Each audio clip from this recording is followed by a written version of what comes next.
Ibu-ibu, di sini saya akan membahas tentang contoh-contoh penelantaran anak. Nah, apakah ibu-ibu di sini masih ingat apa itu penelantaran anak? Masih. Bu.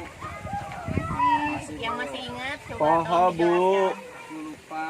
Berhenti sekolah, Ya. Terus ada lagi? tidak memberikan makan yang bergizi, Ya, di sini ada pengertian Nikah, penelantaran Bu. anak. Nah, yang tidak dilakukannya kewajiban dan tanggung jawab orang tua atau pengasuh dalam memenuhi kebutuhan dasar anak baik psikis, rohani maupun sosial. Nah, anak terlantar juga adalah anak yang karena suatu sebab orang tuanya melalaikan kewajibannya sehingga kebutuhan anak tidak dapat terpenuhi dengan wajar secara rohani, jasmani maupun sosial. Ada di pasal 1 UU 4 tahun 1979 ya, Bu. Ya, Bu. Nah, di sini saya akan membagi kelompok. Kita bagi 2 kelompok aja ya. Siap, Bu. Nah, di sini saya akan membagikan kertas. Tolong didiskusikan ya. Ya, Bu. Saya kelompok berapa, Ya, Bu? Nih, kelompok kelompok 1, kita bertiga ya? Kelompok 2 ya. bertiga ya, Bu. Ini kelompok cerdas, Bu. Saya beri waktu 5 menit ya untuk berdiskusi. Siap, Bu. ini apa sih? Kita ganti lagi yuk. Tulis lagi, ini nih isinya nih. Mana pulpennya? Ih, pulpen aku dicopotnya tadi. Ih, Kamu kamu ambil pinjam pulpen ya? aku ya. Aduh. Nih. Oh iya nih. Ini pulpen aku dicopot. Nih. Tulis. Apakah sudah beres berdiskusinya? Udah, Udah, ibu udah, ada Bu. tidur aja, Bu. Kalau sudah tolong dibacakan ya hasil diskusinya. Kelompok Ya. 1 dulu, Bu. Untuk kelompok 1 silakan perwakilan yang ingin membacakan. Siapa? Belum, Bu. Bentar, Bu. Bentar, Bu, lagi ditulis, Bu. Lemot, Bu. Biarin. Udah. Belum, Bu. Dikit lagi, Bu. Kelompok 2 udah beres, Bu. Ya. Ya, Dibacain nama Ibu Oon. Ibu ya. Kelompok 2 dulu ya, Bu ya. Ini hasil diskusi kami dari kelompok 2. Apa saja contoh-contoh penelantaran yang sering terjadi. Yang pertama, makan tidak bergizi, Bu. ya betul. Itu, Bu ya. Yang kedua, putus sekolah. Yang ketiga, pakaiannya lusuh, Bu. Jadi pakai baju lusuh. Nah, itu hasil diskusi dari kelompok 3, Bu. Oke. Ini kelompok 2, Bu. Terima kasih, Bu. Tepuk tangan untuk kelompok 1. Mantul. Kelompok 2 ya. Dua, Bu. Sekarang untuk kelompok 1 silakan. Ini, Bu, kelompok 1. Tolong bacakan hasil diskusinya ya. Contoh penelantaran ya, Bu ya? Iya. Ya, contoh penelantarannya itu, Bu, tidak memberikan perhatian, ya, tidak memberikan kesempatan anak untuk berpendapat, tidak diizinkan sekolah, Bu, itu ada. Ya, Ya, tepuk tangan untuk kelompok ini, Bu, 1 ya. jawabannya kelompok 1. Terima kasih. Sama-sama, Bu.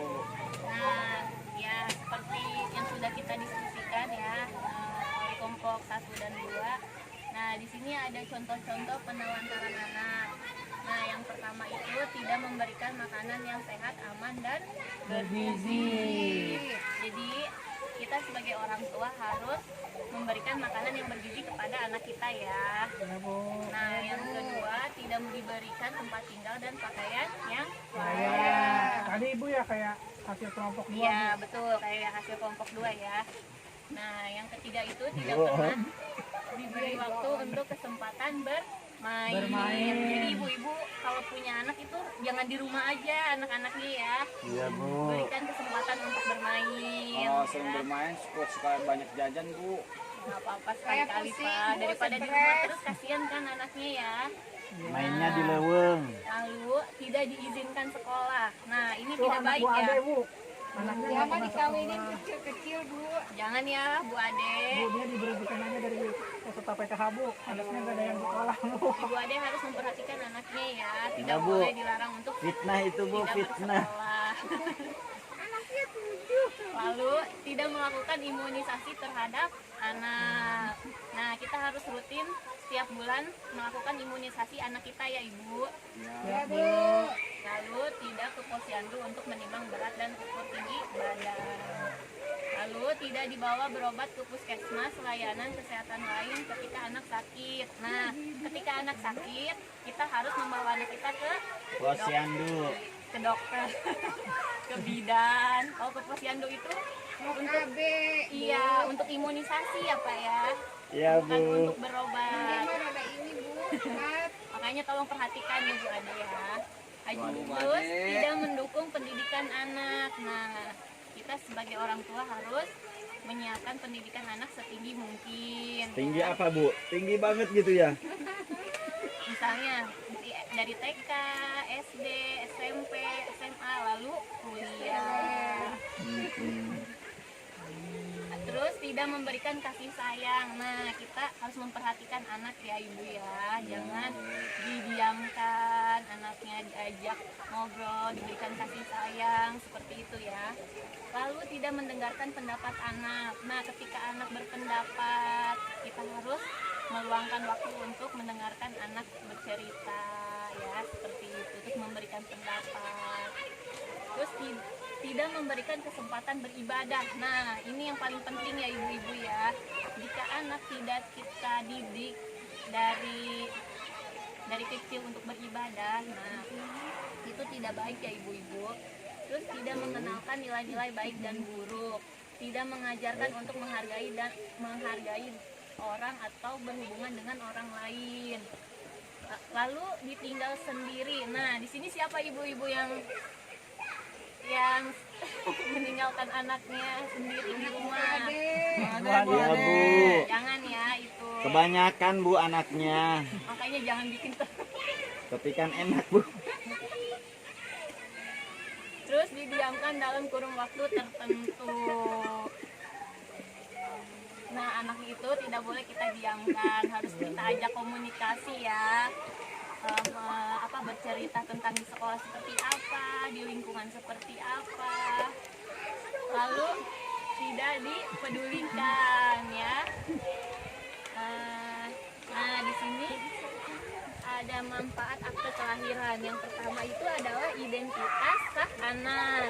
Nah, setelah anak kita lahir, kita harus membuat akte kelahiran ya ibu-ibu, agar anak kita mempunyai identitas dan mempermudah anak kita untuk bersekolah. Karena bersekolah itu syaratnya harus mempunyai akte ya. Iya, Bu. Lalu memastikan asal usul anak, misalnya anak Tidak jelas, Bu. Tidak jelas bapaknya siapa iya, gitu ya, Bu. jadi Oh, kan iya. anak itu jelas ya, misalnya anak itu jangan gitu ya. Terus mendapatkan layanan kesehatan dan pendidikan bagi anak ya.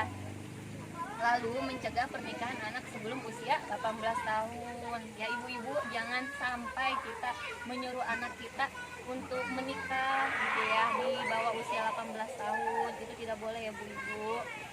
Lalu kepastian mendapatkan hak waris sebagai dasar pembuatan dokumen lainnya kakak KTP, SIM dan paspor. Jadi akte ini sangat mempengaruhi, sangat banyak manfaatnya ya untuk kehidupan kita nantinya ya ibu-ibu ya. Nah, di sini ada Bu, pesan-pesan mau tanya, Bu. ya. Kalau anak saya belum bikin akte itu gimana caranya, Bu? Nah, kalau anak kita belum punya akte, kita harus ke desa atau ke kecamatan untuk membuat akte ya.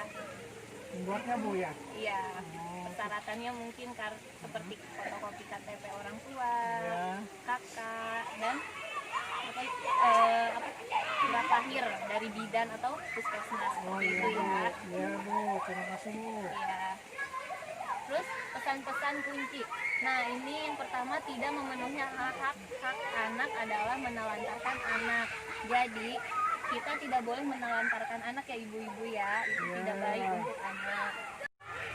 Nah, yang kedua, sebagai orang tua kita harus melakukan pencegahan terhadap penelantaran ya. Yang ketiga, segala bentuk pemanfaatan anak untuk mendapatkan keuntungan materi maupun bukan materi adalah eksploitasi anak. Yang keempat, orang tua wajib melakukan pencegahan terhadap eksploitasi. Ya. Nah, ibu-ibu, apakah ibu-ibu jelas tentang contoh-contoh penelantaran anak? Cukup Bu, tadi sudah jelas. Oke, kalau gitu, kalau sudah jelas, subtopik selanjutnya yaitu cara pencegahan penelantaran terhadap anak. Dah.